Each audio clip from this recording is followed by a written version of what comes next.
Subscribe பண்ணுங்க. அப்படியே பக்கத்துல இருக்க பெல் ஐகானையும் பிரஸ் பண்ணுங்க. புனர்பூச நட்சத்திரத்தில் பிறந்தவங்களுக்கு இந்த தமிழ் விஸ்வாவசு வருஷம் எப்படி இருக்கும் இது நம்ம பார்க்கலாம். புனர்பூஷம்னா நீங்கள் 1, 2, 3 பாதத்தில் பிறந்தவங்க மிதுன ராசியில் பிறந்தவங்க, புனர்பூஷம் 4ஆம் பாதத்தில் பிறந்த நீங்கள் கடக ராசியில் பிறந்தவங்க. இங்கே நீங்கள் மிதுனத்தில் பிறந்தாலும் கடகத்தில் பிறந்தாலும் நீங்கள் நட்சத்திரத்தில் பிறந்தவங்களுக்கு மட்டும்தான் எப்படி இருக்குன்னு பார்க்கணும். ஸோ ஒருவேளை மிதுன ராசியில் நீங்கள் பிறந்திருக்கீங்க, கடகராசியில் பிறந்திருக்கீங்கன்னா அதுக்கு தனியாக வீடியோ போட்டிருக்கேன், வேணுங்கிறவங்க அதில் போய் பாருங்கள். இங்கே புனர்பூச நட்சத்திரத்தில் பிறந்தவங்களுக்கு எப்படி இருக்குங்கிறது தான் மெயினாக பார்க்கணும். அப்படி பார்க்குற போது இந்த விஸ்வாவசு வருஷத்தில் முக்கியமான விஷயம் 3 கிரகங்களுடைய பெயர்ச்சி. சித்திரை 31ஆம் தேதி, குறிப்பாக மே மாதம் 14ஆம் தேதி குரு பகவான் ரிஷபராசிலேருந்து மிதுன ராசிக்கு வர்றார். வைகாசி 4ஆம் தேதி, குறிப்பாக மே 18ஆம் தேதி ராகு கேது பயிற்சி. கேது பகவான் சிம்மராசிக்கும் ராகு பகவான் கும்பராசிக்கும் பயிற்சி ஆகிறாங்க. ஏற்கனவே சனி பயிற்சியாக இருக்கார். ஆக சனி, குரு, ராகு, கேது இந்த கிரகங்கள் இருக்கக்கூடிய இடம், இவங்க பார்க்கக்கூடிய பார்வை, இவங்க சஞ்சாரம் பண்ணக்கூடிய நட்சத்திரம், மற்ற கிரகங்களெல்லாம் கணக்கு எடுத்துக்கிட்டு புனர்பூச நட்சத்திரத்தில் பிறந்தவங்களுக்கு இந்த தமிழ் விஸ்வாவசு வருஷம் எப்படி இருக்கும். பொதுவாக இதை பார்க்கறதுக்கு மட்டும் ஒரு அடிப்படையான உண்மையை தெரிஞ்சுக்கங்க. எல்லா கிரகங்களும் சுபகிரகங்கள், எல்லா கிரகங்களும் பாவகிரகங்கள். உங்களுக்கு ஒரு கிரகம் நன்மையை செய்யும் பொழுது அதே கிரகம் வேற ஒரு சந்தர்ப்பத்தில் தீய பலன்களை செய்யும். இப்படி தான் எல்லா கிரகங்களும். அந்த அடிப்படையில் பார்க்குற போது உங்களை பொறுத்த வரைக்கும் இந்த வருஷம் தெய்வ அனுகூலம் பரிபூர்ணமாக இருக்கு. ஏன்னா நீங்கள் புனர்பூசம்னாலே குரு பகவானுடைய நட்சத்திரத்தில் பிறந்தவங்க. அந்த குரு பகவான் தான் பயிற்சியானவர். ஆக சித்திரை 31ஆம் தேதிக்கு அப்புறம் இதுவரைக்கும் நீங்கள் எந்த பலனை எதிர்பார்த்து காத்துட்டு இருந்தீங்களோ அந்த பலன் உங்கள் நல்லது நடப்பதற்கான வாய்ப்பு உங்கள் வாழ்க்கையில் உண்டு. அது மட்டுமல்ல, இந்த காலகட்டங்களில் நீங்கள் எவ்வளவுக்கு லைஃப்பில் எஃபர்ட் எடுத்து பண்ணுறீங்களோ அந்த அளவுக்கு சக்ஸஸ் பண்ணுவீங்க. கடந்த காலங்களில் நீங்கள் உங்கள் வாழ்க்கையில் நிறைய பிரச்சனைகளை சந்திச்சிருந்தாலும் இந்த வருஷம் அந்த பிரச்சனைகள் இருந்தாலும் நீங்கள் மீண்டு வருவதற்கான வாய்ப்புகள் நிறையா உண்டு. இறை அருள் உங்களுக்கு பரிபூர்ணமாக கிடைப்பதற்கான வாய்ப்புகள் நிறையா இந்த வருஷம் இருந்துக்கிட்டே இருக்கு. அதுலேயும் உங்களை பொறுத்த வரைக்கும் நீங்கள் உங்கள் வாழ்க்கையில் உங்களுக்கான எய்ம் என்ன, உங்களுடைய ப்ராஜெக்ட் என்ன, அதை எப்படி சக்ஸஸ்ஃபுல்லாக கொண்டு போகிறா பிளானிங்கை இப்போ பண்ணுங்க. நீங்கள் ராசி பலன் பார்க்குறதே நல்லது கெட்ட தெரிஞ்சுக்கணும்னா இப்போ இந்த காலங்களில் எவ்வளவுக்கு நீங்கள் வாழ்க்கையில் முயற்சி பண்ணுறீங்களா, எஃபர்ட் எடுக்கிறீங்களா, அவ்வளவுக்கு நீங்கள் கண்டிப்பாக சக்ஸஸ் பண்ணுவீங்க. உங்களை பொறுத்த வரைக்கும் நீங்கள் தேவையற்ற மனக்குழப்பங்கள் இந்த வருஷம் வேண்டாம். தைரியமாகவும் தன்னம்பிக்கையாகவும் செயல்படுங்க. கண்டிப்பாக நீங்கள் என்ன வாழ்க்கையில் அச்சீவ் பண்ணணுமோ அது உங்களுக்கு நடக்கும். அடுத்து பார்த்தீங்கன்னா உங்களை பொறுத்த வரைக்கும் அடிக்கடி பயணம் இருக்குது. அந்த பயணத்தால் உங்களுக்கு மகிழ்ச்சி, சந்தோஷம் இருக்குது. இந்த வருஷம் பார்த்தீங்கன்னா நீங்கள் ரொம்ப நாளாக வீடு மாறணும், இடம் மாறணும், ஊர் மாறணும்னு நினச்சவங்களுக்கு மாற்றங்கள் உண்டு. நீங்கள் லைஃப்பில் முற்றிலும் புதிய சூழ்நிலைகள், புதிய இடங்களில் வாழ்க்கை நடத்துவதற்கான வாய்ப்புகள் இருக்குது.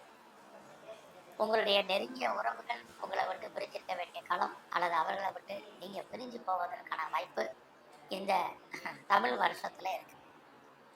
இந்த வருஷத்தில் முக்கியமான விஷயம், உங்களை பொறுத்த வரைக்கும் யாரெல்லாம் ரொம்ப நாளாக இடம் வாங்கணும் அல்லது நிலம் வாங்கணும், வீடு வாங்கணும், வண்டி வாங்கணும், வீட்டு உபயோகப் பொருட்கள் வாங்கணும் அல்லது வீடு கட்டணும் என்ற எண்ணம் உள்ளவங்களுக்கு எல்லோருக்கும் இதுவரைக்கும் தாமதமான விஷயங்கள் நல்லது நடப்பதற்கான வாய்ப்பு உங்களுக்கு இருக்குது.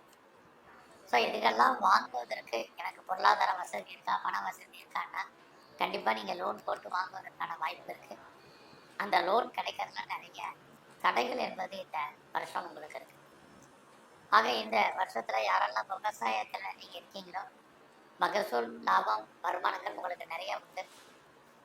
அது மட்டுமல்ல, இந்த வருஷத்தில் நீங்கள் உற்பத்தி சார்ந்த துறைகளில் யாரெல்லாம் இருக்கீங்களோ உங்களுடைய ப்ரொடக்ஷனுக்கு தகுந்த நல்ல சேல்ஸ் இருப்பதற்கான வாய்ப்பு இந்த வருஷம் இருக்குது. இந்த வருஷத்தில் உங்களுக்கு குடும்பத்தில் நல்லது நடப்பதற்கான வாய்ப்புகள் உண்டு.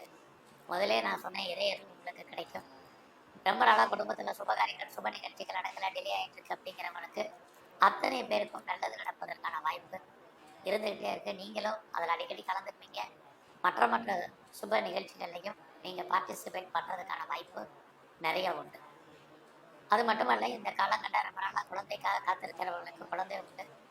குழந்தைக்காக நாங்கள் ரொம்ப நாளாக ட்ரீட்மெண்ட் எடுத்திருக்கோம். இது வரைக்கும் பெருசாக அந்த ட்ரீட்மெண்ட் சக்ஸஸ்ஃபுல் ஆகலை அப்படிங்கிறவங்களுக்கு ட்ரீட்மெண்ட் சக்ஸஸ் ஆகி இறை அருளால் உங்களுக்கு குழந்தை பாக்கியம் உண்டு. இந்த காலகட்டங்களில் உங்களுக்கு பெரிய லெவலில் கிரானிக்காக ஏதாவது நோய் இருக்குது, தீர்க்க முடியாத வியாதி இருக்குது அப்படின்னா கண்டிப்பாக நோயுடைய தன்மை குறையும், அது முழுவதுமாக ஆகும். அது மட்டுமல்ல, இந்த காலகட்டங்களில் எனக்கு பெருசாக கடன் இருக்கு அப்படின்னு யாரெல்லாம் நீங்கள் புனர்பூச நட்சத்திரத்தில் பிறந்தா நீங்கள் நினைக்கிறீங்களோ உங்களுக்கு கடன் படிப்படியாக குறையும் அல்லது முழுமையாக குறைவதற்கான வாய்ப்பும் இந்த வருஷம் இருக்கு. இது எல்லாம் உங்களுக்கு பெரிய லெவலில் இருப்பதற்கான வாய்ப்பு. எதிர்பாராத டூர், எதிர்பாராத டிராவல், எதிர்பாராத என்டர்டெயின்மெண்ட், அடிக்கடி தெய்வ தரிசனம், ஆலய தரிசனம், இது அத்தனையும் உங்களுக்கு உண்டு. மெயினாக பார்த்தீங்கன்னா இந்த வருஷத்தில் உங்களுடைய வேலை வாய்ப்புகள் ரொம்ப ரொம்ப கவனமாக இருங்க. நீங்கள் புனர்பூச நட்சத்திரத்தில் பிறந்த நீங்கள், ஏன்னா யாரெல்லாம் நீங்கள் சர்வீஸில் இருக்கீங்களோ, நீங்கள் சர்வீஸில் நீங்கள் மாத சம்பளம் வாங்கக்கூடியவங்களாக இருப்பீங்க. குறிப்பாக நீங்கள் ஒரு கவர்மெண்ட் சர்வீஸில், ப்ரைவேட் செக்டார்லேயோ அல்லது ஏதாவது ஒரு எம்என்சிலேயோ ரெப்யூட்டட் கன்சர்ன்லேயோ நீங்கள் இருந்தால் உங்கள் வேலையில் நீங்கள் கவனம். காரணம் என்னென்னா, இந்த காலகட்டங்களில் நீங்கள் பார்க்க வேலையை விட்டு வெளியில் வரணும் அல்லது வெளியேற்றப்படணும் அல்லது விஆர்எஸில் வரணும் அப்படிங்கிற மாதிரியான ஒரு காலகட்டம், அல்லது உங்கள் வேலையில் நீங்கள் லாங் லீவ் போடுவதற்கான சூழ்நிலைகள், இது அத்தனையும் உங்களுக்கு இருக்குது. பாருங்கள், ஒரு நன்மையை செய்யக்கூடிய கிரகம், கடன், நோய், எல்லாத்தையும் குறைக்கக்கூடிய கிரகம் வேலையில் கை வைப்பார். அப்போ யாரெல்லாம் நீங்கள் உங்களுடைய வேலை வாய்ப்பு, உடல் உழைப்பு சார்ந்த வேலையில் இருக்கீங்களோ இந்த வருஷத்தில் ரொம்ப கவனமாக இருங்க. அவசரப்பட்டு பார்க்குற வேலையை விட்டுறாதீங்க. அடுத்த நல்ல வேலை கிடைக்கிறதுக்கு நிறைய காலதாமதம் ஆவதற்கான வாய்ப்பு தான் கிரக ரீதியாக இருக்குது. நல்ல சேலரி, நல்ல கம்பெனி, நல்ல ஒரு வருமானங்கள் இருக்குது அப்படிங்கிறதுக்கு அடுத்த கம்பெனிக்கு மாறணும்னு நினைக்காதீங்க. கம்பெனி சுவிட்ச் ஓவர் ஆகிறதுக்கு வேணால் உங்களுக்கு வாய்ப்பு இருக்கே ஒழிய, பட் உங்களுக்கு நீங்கள் எதிர்பார்த்த எல்லாமே கிடைக்கும் அப்படிங்கிறதுக்கான சூழ்நிலைகள் உங்களுடைய ப்ரொஃபஷனில், ஜாபில் கண்டிப்பாக இல்லை. பெருசாக எனக்கு ப்ரொமோஷன் வரல, இன்க்ரிமெண்ட் வரல, இன்சென்டிவ் வரல, போனஸ் வரல, ஐஎஸ் வரல, எதை பற்றியும் கவலைப்படாதீங்க. வேலை இருக்கா, இதை மட்டும் இந்த வருஷம் நீங்கள் பொறுமையாக பாருங்கள். இந்த வருஷத்தில் இது வரைக்கும் எனக்கு திருமணம் நடக்கல, நல்லது நடக்கல, எப்போ சுபகாரியம் நடக்கும் தெரியல, சுப நிகழ்ச்சிகள், கல்யாணம் ஆகுமான்னு தெரியலன்னு யாரெல்லாம் ஃபீல் பண்ணுறீங்களோ உங்களுக்கு திருமணம் உண்டு. அதுலேயும் உங்களுக்கு லவ் அஃபேர், காதல் விஷயங்கள் ரொம்ப போராடி தான் ஜெயிப்பதற்கான வாய்ப்பு, உங்களுடைய லவ் பிரேக்கப் ஏற்படுவதற்கான வாய்ப்புகள் தான் நிறையா இருக்குது. ஸோ இந்த வருஷத்தில் உங்களுடைய எஜுகேஷன் கொஞ்சம் கான்சன்ட்ரேட் பண்ணுங்கள். பட் ஹையர் எஜுகேஷனை பொறுத்த வரைக்கும் நல்லா இருக்குது. உங்களுடைய பிஸ்னஸில் நீங்கள் பெரிய லெவலில் டெவலப் ஆகிறதுக்கான வாய்ப்புகள் உண்டு. நான் முதலே சொன்ன மாதிரி யாரெல்லாம் பிஸ்னஸில் பெரிய லெவலில் வரணும், ஒரு தொழில் முனைவோராக வரணும்னு நினைக்கிறீங்களோ உங்களுக்கு அதுக்கான வாய்ப்புகள், சந்தர்ப்பங்கள்லாம் நிறையா உண்டு. அதுக்கான ஆப்பர்ச்சுனிட்டி இருக்குது. சமூகத்தில் பெரிய மனிதர்களுடைய நட்பு உங்களுக்கு கிடைப்பதற்கான வாய்ப்புகள், இது அத்தனையுமே உங்களுக்கு உண்டு. புனர்பூச நட்சத்திரத்தில் பிறந்தவங்க உங்களுடைய வெளிநாட்டு தொடர்புகள் நல்லாவே இருக்குது. இந்த காலகட்டங்களில் நீங்கள் என்ன நினைக்கிறீங்களோ அதெல்லாம் ஓரளவுக்கு நடப்பதற்கான வாய்ப்புகளும் உண்டு. ஃபர்தராக நான் ரிசர்ச் பண்ணேன், பிஹெச்டி பண்ணேங்கிறவங்க தாராளமாக பண்ணுங்கள். நான் பிஆர்பி கிரீன் கார்டுக்கு, சிட்டிசன்ஷிப்புக்கு அப்ளை பண்ணியிருக்கேங்கிறவங்க வெயிட் பண்ணிட்டு இருக்கிறவங்களுக்கு வர்றதுக்கான வாய்ப்புகள், இது அத்தனையுமே உங்களுக்கு உண்டு. ஸோ இந்த வருஷத்தை பொறுத்த வரைக்கும் நீங்கள் பெரும்பாலும் பெண் தெய்வ வழிபாடு அதிகப்படுத்துங்க. அதுலேயும் துர்க்கையும் காளியும் நல்லா தரிசனம் பண்ணுங்க. வாய்ப்பு இருந்தால் சித்தர்களுடைய ஜீவ சமாதி போயிட்டு வாங்க. சிவ வழிபாடு இந்த வருஷம் முழுவதும் உங்களுக்கு ரொம்ப முக்கியம். நன்றி, வணக்கம். மேலும் தகவலுக்கு எங்கள் சேனலை மறக்காமல் சப்ஸ்கிரைப் பண்ணுங்கள். நன்றி.